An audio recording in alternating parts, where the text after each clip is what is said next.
Today I have a special guest. His name is Stefan Tomasi. He is an author and novelist. The name of his book is The Ethereal Road. So without further ado, here's Stefan. Hello. Hi. Hi, can you see me? Is the light okay? A little bit. Hold on one second. It's a little, I try to turn everything off. Up a little bit there. Yeah. What do I do? Just get closer? Oh, look, I can see you now. can you see me? I'm Just sorry. until the camera got used to you being there. I don't know. Yeah, it's just the position of the room, no? I guess. Vis-a-vis the light from behind, it's, Yeah. is that better like that? Oh yeah, you're good there. I look red like I've been in a Floridian beach. What's your accent? Italy. I am from Italy. Yeah. Oh, that's awesome. Yeah. I've been here for about a little over 20 years. Wow. Mm-hmm. How old were you whenever you come from Italy? Florence. I came from Florence and I was 32-ish back then. Yeah. Yeah. And you already have your accent shaped up, right? There's yeah.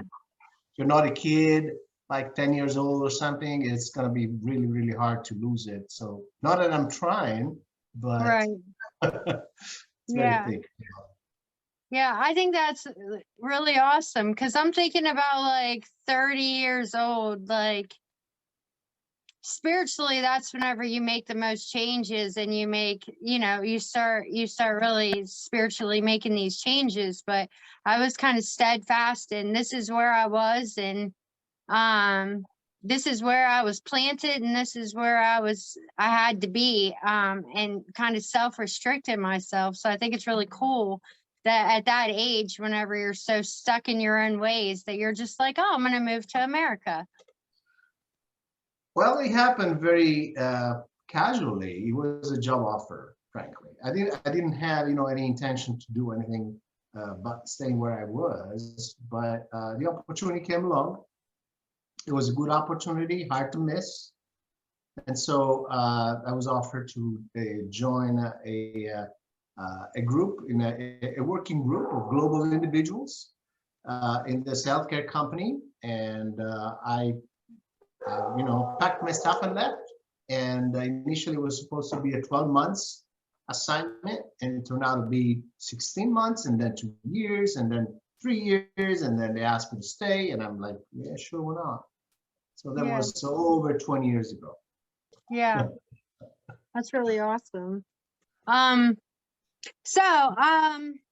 Your book, The Ethereal Road, and the way it's relayed on your website is kind of like a spiritual journey, but the ethereal road, like that, is that pertaining then to like the ethereal body?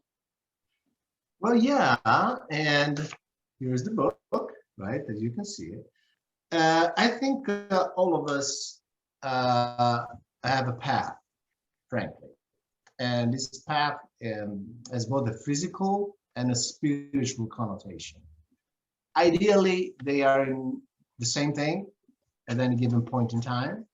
But obviously, like you said, there's a point in life where you decide that the spiritual is more important than the physical. And so that is where you feel your call. In this particular case, the ethereal road indicates a path that includes both the physical and the spiritual, and deals mostly with the afterlife as we know it. It deals with a path that has no beginning and no end. It's a continuous path that within has physical and spiritual attributes.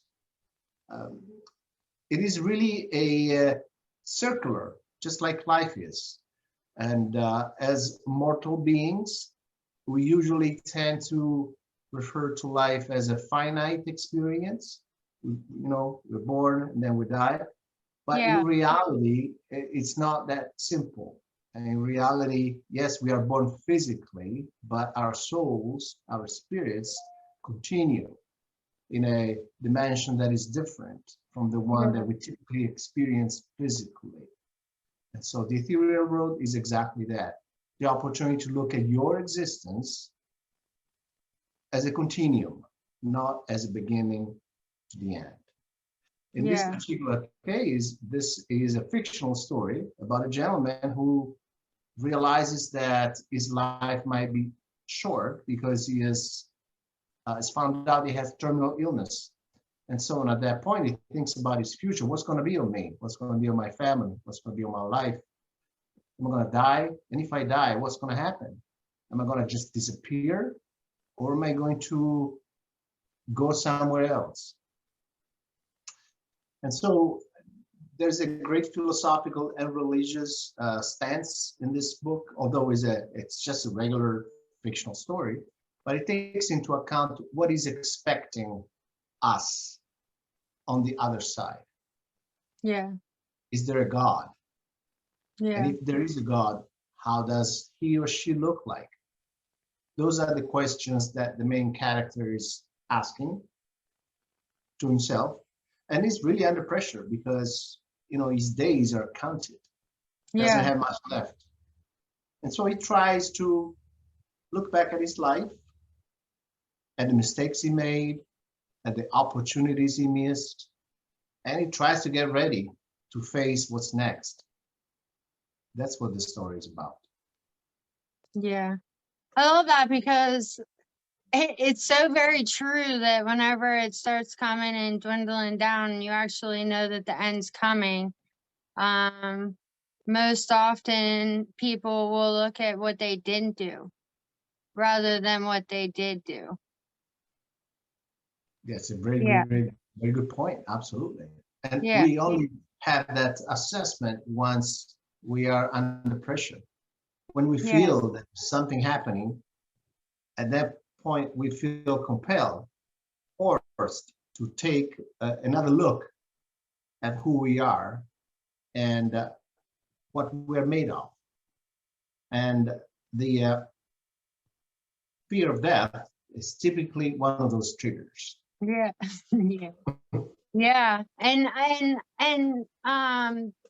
like a lot of spiritual studies you do and stuff too, it's like people a lot of places will say, and I know it happened for me, that it takes that point where like maybe it's like a divorce, or maybe it's like a life death situation where you almost died but you didn't, or or coming to an end. But regardless, it's always this place where it feels like it's not going to get any better, or it's like at the end of the road, and that's where people usually find their awakening. And amongst the race, there's not very many that actually are awoken. It's a good point, and I'm glad you mentioned divorce, because it's part of the what we call traumatic events.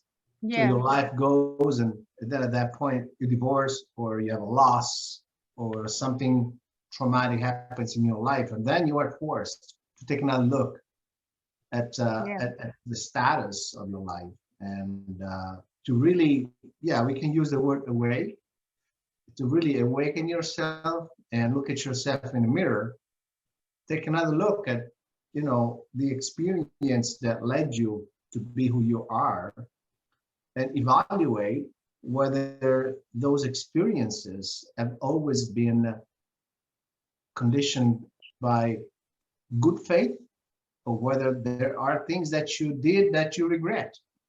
Right. And so to me, awakening is also that, is accepting our own shortcomings and be really truthful about who we are and what we can do to be better.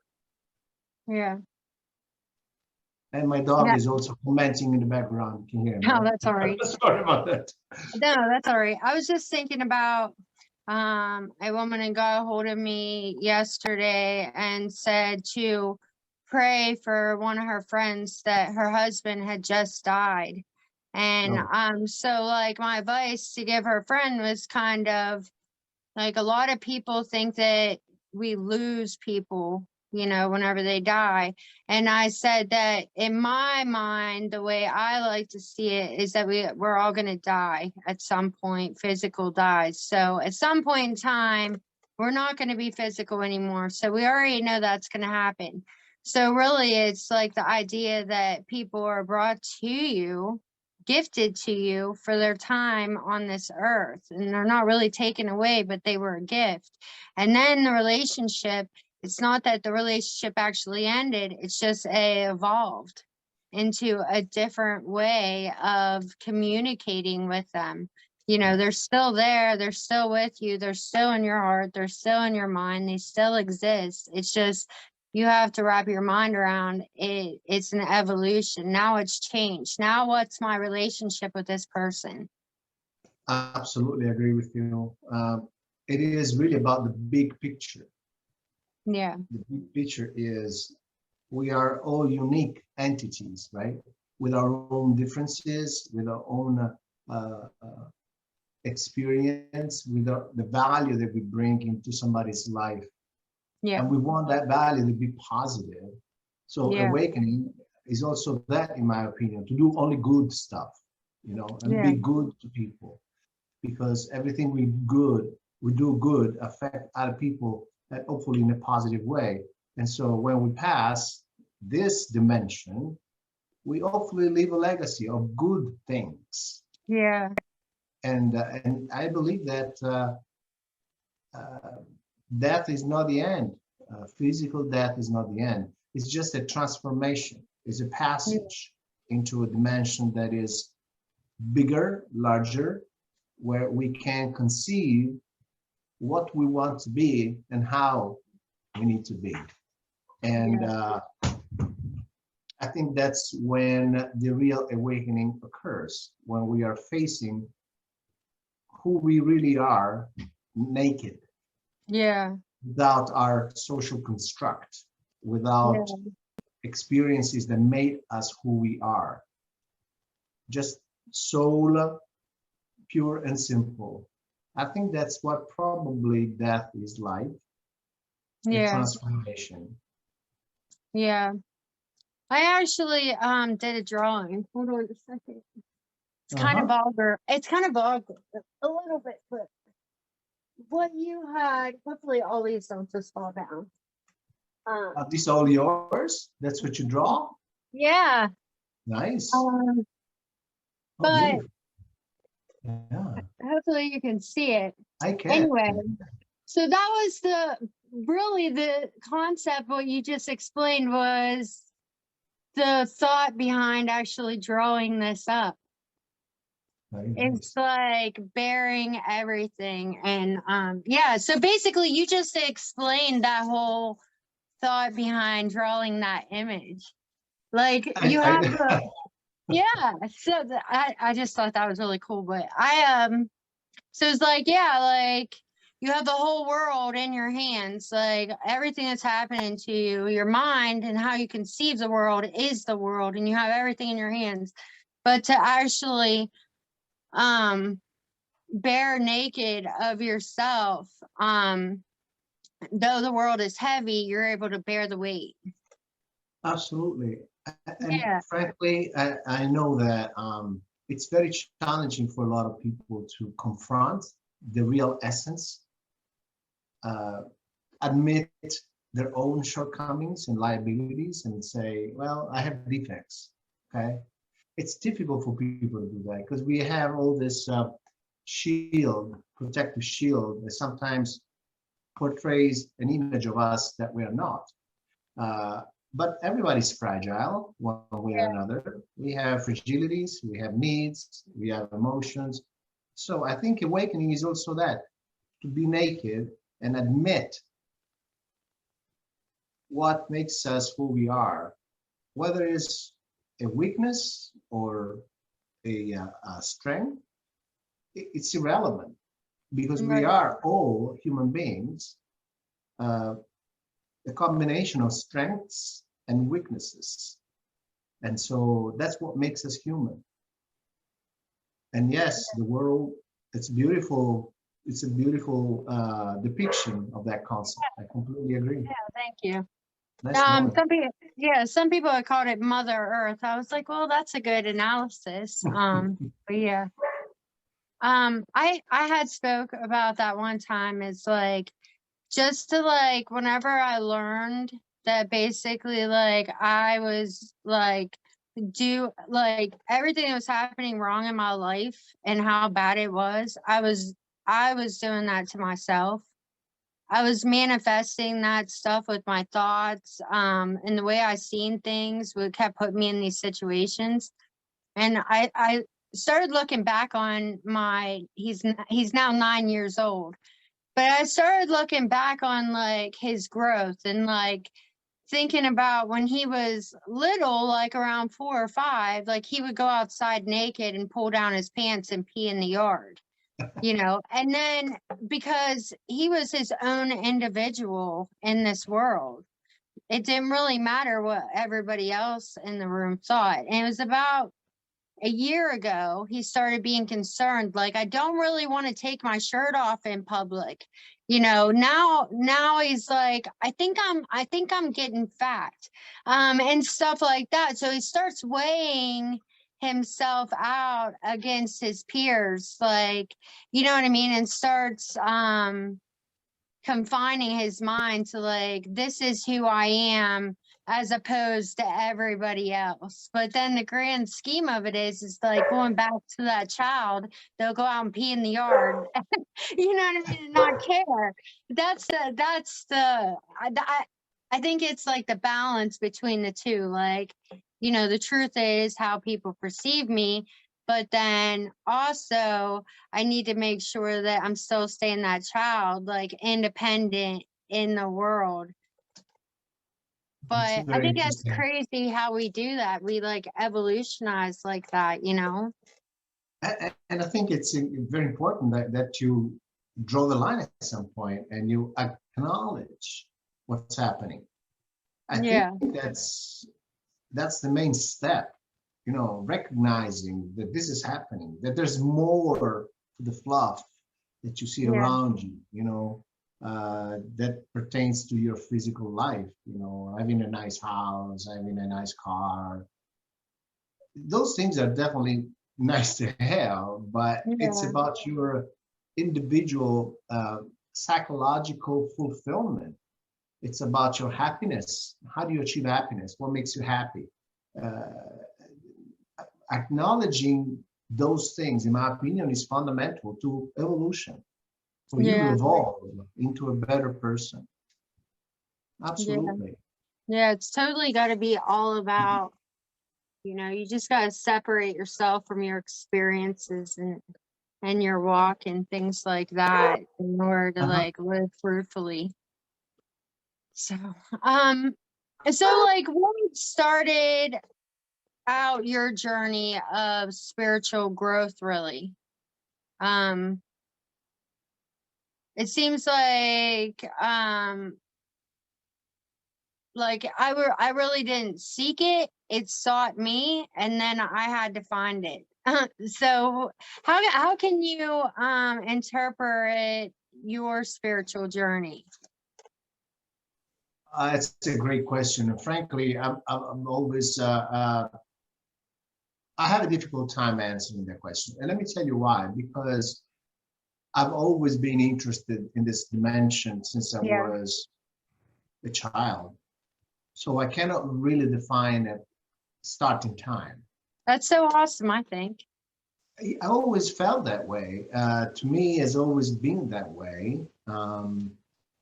I always believed in the other side.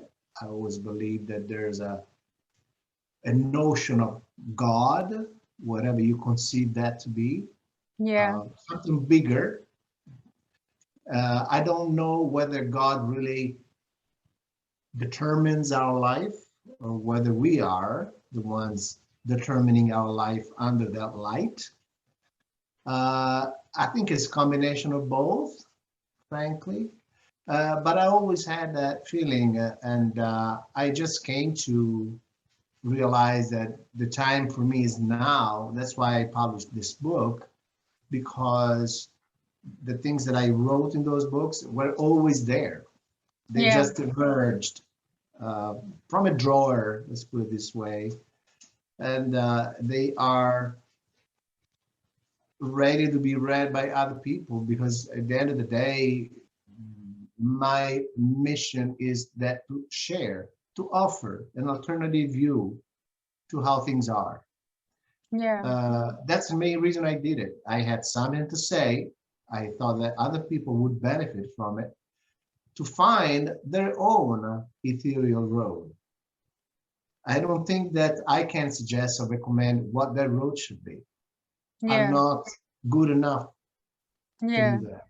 But I can definitely indicate, look, there's much more than the eyes can see. Yeah. So look within and find Yeah. that voice, so that you can express yourself in the way that it's been designed for you. Right. And so that's why I wrote that. Only lately, in the last few years, I had time to put it together, and then I went through the process of editing and, designing the cover and everything. So it's something that really drew me into a very deep fulfillment as an individual. I feel that this is a positive thing. Yeah. And I had a lot of great feedback, very encouraging feedback from people, basically also from Australia, New Zealand, people who just purchased the book. They Yeah. write to me on Facebook, I love it, I liked it, and this is why, right? So Yeah. the opportunity to have an impact, although small, relatively small impact, I already have reached the goal that I had, placed for myself. Yeah. The possibility that someone could benefit from a personal, introspective analysis to understand who they are and what they want from life, and how they see the other life, the after. Yeah. Yeah, I believe that, like, it's like when you learn better spiritually, that it's not what you always thought it was, that you just go to work, make money, pay bills, and then die. You kind of want to share that with all your friends, you know what I mean? And the world at large, because you're like, what are you doing? You're just fumbling away your life, and it's so short. Like, look outside of what it is that your routine's telling you to do every day, you know? You're So right. yeah. So I love how you put it into perspective on somebody that didn't really have a lot of time left, because it takes people outside of, like, what if I didn't have a lot of time left? Yeah, exactly. That's the trigger, right? That's the event Yeah. that pushes you into a different direction, distracts Right. you from everything else, from the social life, from the good things in life. Incidentally, I was thinking about this today as well. Last night here, where I live in Indiana, we had a tornado watch. At 3 in the morning, this went off, and I packed my family. We were in the basement, Yeah. and for a moment, I thought, what if? What if we Yeah. were to, go up the stairs and find nothing? Yeah. We would still be safe, alive, and healthy, but our life would be miserable because we had to start over. Yeah. And we would be on the street with a tornado. And so I thought about that event as something that can happen to anyone at any point in time. And once again, I was grateful for having a roof over my head, Yeah. when other people don't have that opportunity, Yeah. although they fight very hard to have it. And so I remind myself every day how grateful I am to have a family who love me, and to be free, especially with the events of the war Yeah. currently in Ukraine, right? Uh, the ability to be free and decide your future is an invaluable asset. And I'm so grateful to have it. A lot of people right now are running away, escaping war, you know, and finding shelter. And it's inhumane. And so I feel very, you know, grateful for what I have, but also guilty in a way because it didn't happen to me. And those things are not things that you typically choose to be bombed, right? Yeah. So Yeah. Victor, yeah. Viktor Frankl, I had read about him in most philosophy books. They always went back to Viktor Frankl. And so finally, I had gotten a chance to read his book, Man's Search for Meaning. And it was the first like 30, like I don't cry unless there's somebody that I lost. You know what I mean? Like I just am a hardened type of person like that. But I cried for the first 36 pages, imagining that, you know, the way that I walk every day and the lack of appreciation I have for the small things. And then all of a sudden a bus come pulling up to your house saying, get in, I'm taking everything away from you. And you're never going to see it again. And I was like, you know, if that was, I wouldn't really want to wake up with that pessimistic kind of attitude. But at the same time, it's like when things are really getting bad, it's kind of a reminder like that, you know, it could be a lot worse than what it is. You know, there's people that go through a lot worse. Absolutely. You know, you're right. It may sound pessimistic or negative, but it's realistic. Yeah. It's life. I think about this often, frankly. It keeps me humble. It keeps me grateful for being able to choose what my path should be. Not everyone has that freedom.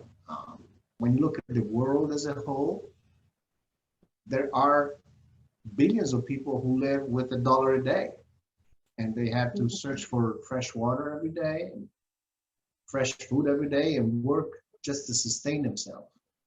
And so we are very fortunate. That's how I see it. Yeah. Spoiled, to say the least. Probably, yes. I call it the country of self-gratification. It's like you want something, you want it now, you go get it, and then you're disappointed. And then you go out, you want something, you go get it now, and then you're disappointed.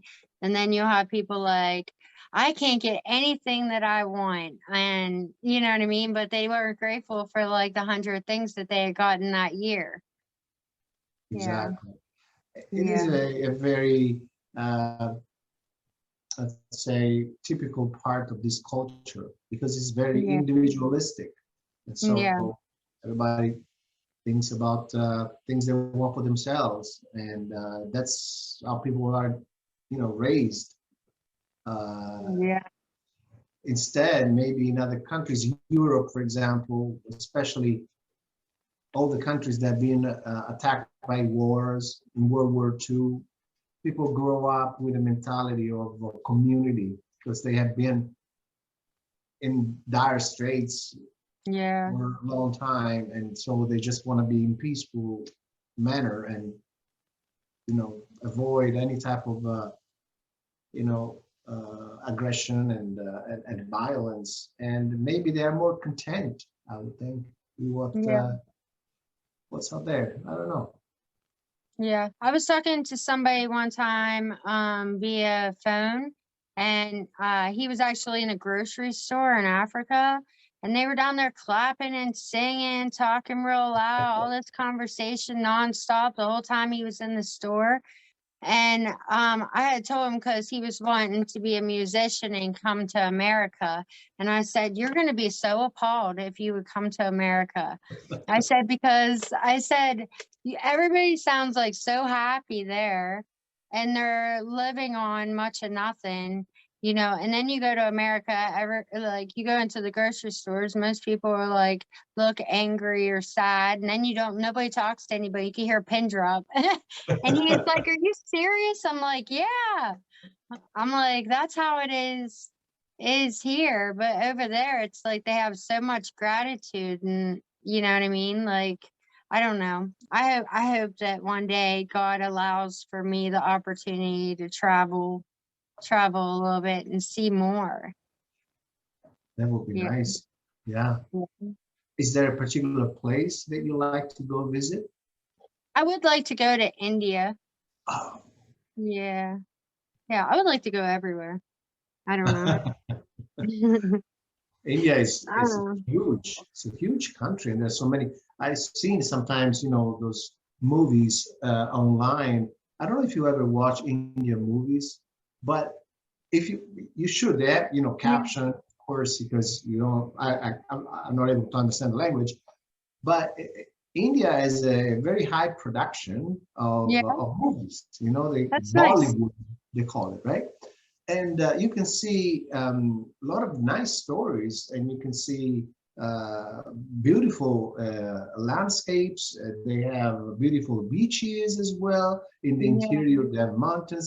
There's poverty, clearly, but it's important to see how the different culture, evolves and what type of dynamics they have. Plus, they have yeah, one of the oldest, philosophical and religious history of mankind, right? yeah, And so there's so much to be learned also from the Indian culture, you know. right. I was reading a book, this Jen Sincera, I think, I don't know how to pronounce the last name, but anyway, she has these books, I Can Be a Badass. And she was writing about how like everybody should travel to another country by themselves at least one time in their life. And she's like, I've never been so humbled to go to India. She's like, I was stuck on a bus with like the bus was so full, there was barely enough seats. And she's like, and I was so irritated because I was lost, and everybody just wouldn't shut up and stop laughing. I was so irritated. She's like, with their optimism. But she's like, it really humbled me a lot as to the things that, that I'm always taking offense to things and stuff like that, but how they just like are always laughing and smiling. So I thought, I don't know, that inspired me. I was like, I want to take the same trip she did with the bus full of people that won't stop laughing and smiling. Definitely would be great.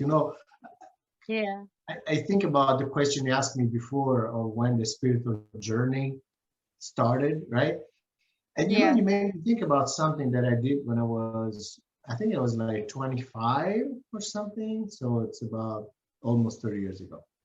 And I joined a group of volunteers to go to Tanzania to build a hospital. So there was a church where I lived, and they had this parish. They were Franciscan friars, Saint Francis and all, right? Yeah. That's it. Yeah. And so I went there for a month, and we basically, we stayed all together in this big hostel, and we worked. We really did, contractors work. It was very tough, a lot of hammering, a lot of nails, a lot of digging, but that was probably an opportunity where I directly experienced how my life was more fortunate than theirs, because the people that were surrounding us, they basically could claim as their only possession what they were. They only, were wearing a pair of shoes, and that was all they had. They didn't have much, right?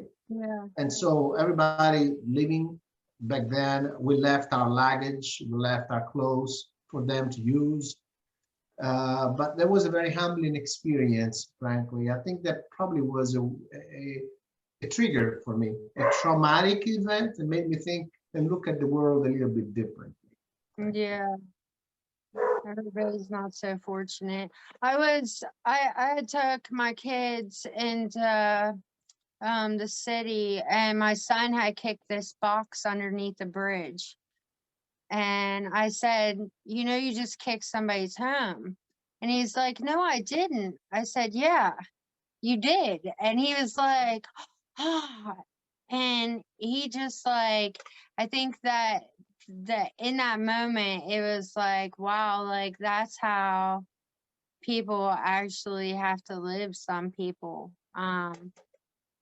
So, but yeah, a lot of people, if they don't actually take themselves outside of themselves for a minute, you know what I mean?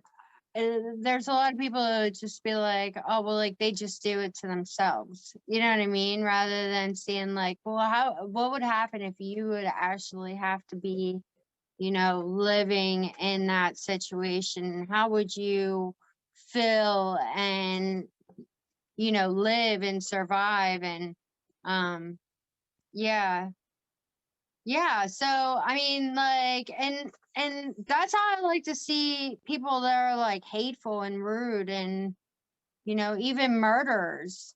It's like, what was that, you know, journey that led you to where you're actually at right now in prison or whatever? And then that's where my compassion and heart kicks in, to where like I really want to love them more than just the person on the street that's nice to me and goes to church and is driving a really nice car. My dog is barking. Settle, Leo. Leo, settle. I hope I can silence him. He's barking at something. I'm sorry. Oh, I That's couldn't agree more. I agree with you. I think, in my opinion, just like you said, awakening is also that. It's taking consciousness that people around you might have had bad luck, and they might be in a situation that they couldn't predict. And so I think what's important in our life is to have compassion and sympathy, and see what we can do to help whenever possible. You know, Yeah, that's very true. I love that. So I seen on your website that, and I have my certain way of viewing it, but I seen that you have wrote that it's that your book isn't religion, but it's a spiritual journey. But then also there's the area where it said about lack of transparency and spiritual leaders. Yeah, that's a good point. I think so. In the book, the main character grew up in a Catholic family, so everybody's very religious, and they believe that whatever the priest says is the truth. Yeah, But obviously, the priest is a man, right, and every man can be, you know, not perfect, right. right? And so the fact that happens, what happens in this book is that the main character, his name is Giulio, he tries to distance himself from the guidelines of religion and tries to find his own way, using religion as a reference point, but at the Yeah, end of the day, thinking about what his heart and soul are really telling him to do. And growing up, the main character also experiences the lack of transparent spiritual leadership. What does that mean? We see that every day, frankly, where there's I'd say, a lot of mega churches that are using money, asking money to people, but in effect, they're not really providing the truthful message of Christ, but they're yeah, more looking into filling up their pockets. And that's something that, in my opinion, has driven away many people from religion and from the churches, because they can see that these individuals use the message, whatever his message is, whether it's Jesus or another prophet, but then they do something different. Yeah. So Jesus always talked about humility and brotherhood and a modest life. And then, on the other hand, these individuals, the spiritual leaders, they live like, rich people, emperors, with their Yeah. own jets, with their own, Yeah. yacht, and live in a big mansion. And I am sure that that's not what the main vision of Jesus that really was. Yeah. And so it is easy for someone who feels the call to feel demoralized or demotivated by looking at this hypocritical behavior. Right. I think everybody needs a spiritual message, but Yeah. that spiritual message should be truthful and should be really consistent with the original message. If people are Christian versus another religion, they should behave like Christians, Yeah. love one another and not do unto others what they believe they don't want to be done to them. And I think this discrepancy, this hypocritical behavior is creating a lot of chaos. So personally, as the main character and also as an author, I would love for people to see more, for people to be more truthful and less Yeah. hypocritical, and to be Yeah. more pure in the message, to Yeah. really act like Christians if they believe to be Christians. That's my invitation and recommendation to everyone. This Right. would be a much better world if we were to live according to those principles. Yeah. Yeah. If we would actually adhere um to the walk of Christ. But yeah, I mean, it's even scriptural too that we're supposed to minister based on our testimonies. Like that is our supposed to be our ministry. So if we all have um if we all have Christ within, whether we're a believer or we're not, and we all have that spirit inside of us, that in order to, I believe that our purpose in this life is the things that we walk through and the testimonies that we give out to our brothers and our sisters. So like I made it through that, like you can too. And I believe a lot of people will teach scripture and they never even experience the walk. Rather than being like, I experienced this walk. Well, here's the scripture to back it up. And like, I want to just let you know, like, you're okay because I got you too. Because I'm going to tell you that I made it through it. So you're going to make it through it too. But yeah. I had just heard about that today too. It's like a lot of people backslide and fall into pain and suffering because they believe in a book and their knowledge in reading a book rather than they're safe where they are walking right now. That's a good point. Yeah. So it's like, I intellectually can read this. Well, if I intellectually read that, it can tell me to kill a lot of people too. So I might just want to watch how it is that I'm actually reading this and believe in God first and foremost before I start reading a book. You know what I mean? That tells me to, like, it's okay to kill people. So it's the way in which we accept the love, and I believe that that is our purpose. So it's not really so much the pastor knows it all, but Yeah. it's like your story is your ministry.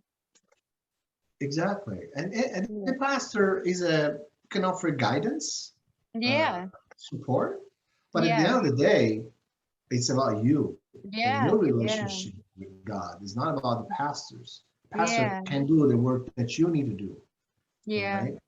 And that work is to connect directly Yeah. with, let's call it God. We don't know, right? Right. We think we know, but in reality, we don't.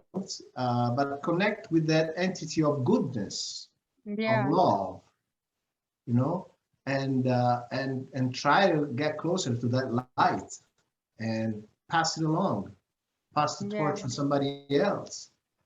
I think that is all we can physically and systematically do. Those are things that are actionable, you know, Yeah. They're truths. actionable. They're Yeah. true, yeah, absolutely. And so why not? That's an invitation for everyone. Why not making our life better life together with everybody else's? We all Yeah. benefit from it at the end of the day. It's a win-win, right? Yeah. And so I would say we have been given a heart, a soul, and a brain on purpose. Let's use them. If Right.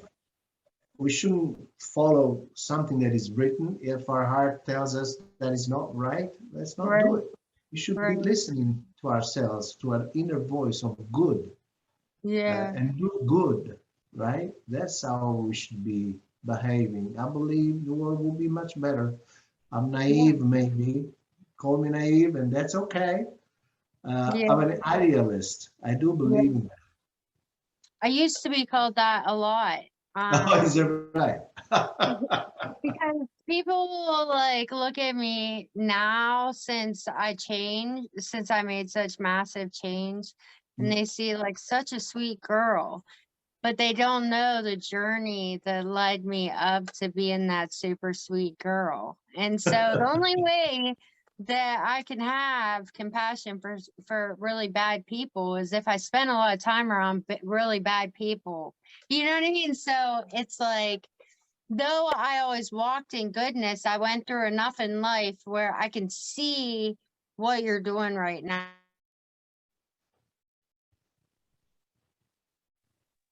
Yes, you're back. There we go. But I Yes. can see what people are doing. And so I have a boss, and he's like, Andrea, you're just naive. Like, not everybody's got goodness in them. And I said, no, not everybody's good.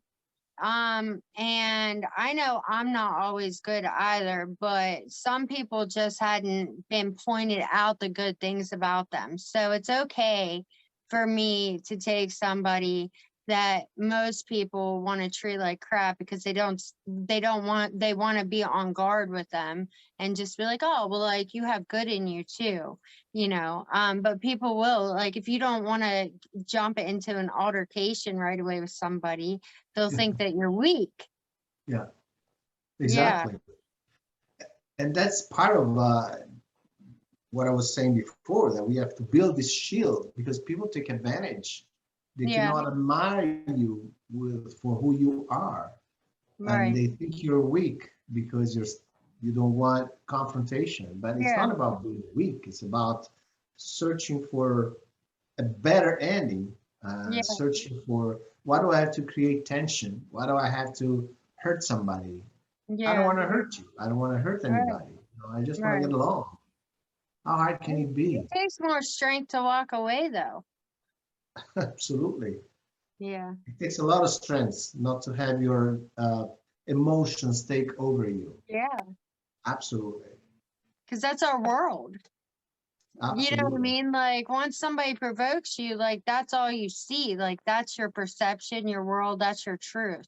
So basically, like, whenever you walk away from an altercation, you're defying everything that you know and believe to be true in that moment and saying, I'm not going to follow myself, but I'm instead going to do this other thing. Yeah, that's true. Yeah, it takes a lot of it takes strength. You're right, to Yeah. walk away. And I, for one, I'm passionate, and also I think my culture uh, plays a role. Italians are passionate. You might say I have a short fuse, I get into this, I would argue right away. Yeah. It would last a couple of seconds and then I'm done. But I wouldn't know, I'm not easy to not get involved. I would get involved right away. I would probably raise my voice. This is how I am. It's my temperament. So I try to make a very good effort not to do it, but it's hard. Yeah, it's very difficult. Yeah. So where do we find your book at then? So the book I have here with me is The Ethereal Road, a SOUL-ITARY tale. You can, look it up. If you Google it, it will be via Amazon, Books a Million, what else in it? Pretty much any large distribution. It's easy to find. But Amazon is the main center of distribution. And it's been published, been there for a year or so. And right now I'm working on number 2. Oh, that's awesome. Yeah, I'm working on number 2. I still have a temporary title, so I'm not really sure what I'm going to title it. But this story is going to be a sequel, actually, focused on the wife of Giulio. How he What affected happens her. exactly, and what is she going to do? It's about her, and frankly, the story is about this woman who now feels lonely because her husband is not there anymore, is in another dimension. Yeah. And he assists her by providing recommendations and suggestions. He follows her, he supports her, right? And now she's trying to find, she's trying to find some spiritual comfort herself. She has kids and she's by herself now. What's going to happen now? So that's the whole idea. And she joins a mega church, trying to find some peace and harmony. And she finds out that the mega church pastor is a crooked man. Yeah. And so now she will antagonize him, and she's going to try to really make sure that people know who he really is. He's not as perfect as he claims to be. Yeah. So that's the story right now. I'm doing editing, and I'm still searching for a literary agent so that I can have a large publisher being interested. But it's very, very difficult. There are a lot of authors out there, so I'm just trying to do my best to make a change, to have an impact. Yeah. Right. Yeah, I think that what you're doing is a complete blessing.